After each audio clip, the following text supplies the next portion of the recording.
ভুটানের রাজধানী থিম্পুতে শুরু হয়েছে ভুটান ইন্টারন্যাশনাল ট্রাভেল মার্ট। 11 থেকে 13 পর্যন্ত এই 3 দিন এই প্রথমবারের মতো ABTO association of Bhutanese tour operator এবং department of tourism in Bhutan তারা আয়োজন করেছে এই মেলা, এবং এটি প্রথমবারের মতো আয়োজন হয়েছে এবং এটিতে প্রায় 15টি দেশের 264 জন বায়ার অংশগ্রহণ করেছে। প্রচুর বিদেশি এসছেন, ইন্ডিয়া থেকে, শ্রীলঙ্কা থেকে, নেপাল থেকে, বাংলাদেশ থেকেও 2 জন প্রতিনিধি এখানে অংশগ্রহণ করেছেন, এবং এর মাধ্যমে এখানে যে আন্তঃসম্পর্কীয় যে পর্যটন কিংবা যেটাকে আমরা বলি ক্রস বর্ডার ট্যুরিজম সে বিষয়ে ব্যাপক আলোচনা হয়েছে।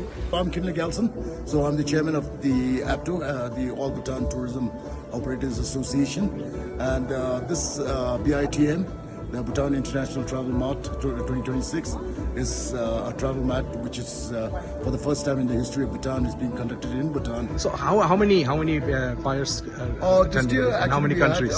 We had around 630 sort of registered people, but at the end, I mean, the ones who actually came into Bhutan were around 216 buyers who are visiting Bhutan, and out of that, there are 15 countries.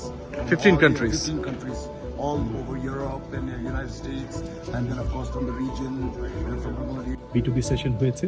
আমরা আশা করি যে এর মাধ্যমে বাংলাদেশ এবং ভুটানের মধ্যে যে সম্পর্ক সেই সম্পর্ক উন্নত হবে। এবং আরেকটি কথা সেটা হচ্ছে যে এখানে যে বিভিন্ন রকমের যে অ্যাসোসিয়েশন যারা আছে বা ট্যুরিজমের যে প্রতিষ্ঠানগুলি যারা আছে, যারা বিভিন্ন দেশ যারা আছে, তাদের সবার সাথে এক ধরনের আন্তঃসম্পর্ক নিয়ে কথা হয়েছে। কি করে আমরা একসাথে কাজ করতে পারি, কি করে আমরা একটা আইটিনারি ভেতর বাংলাদেশ, ভুটান, নেপাল, শ্রীলঙ্কাকে নিয়ে আসতে পারি, এইসব বিষয় নিয়ে কথা হয়েছে।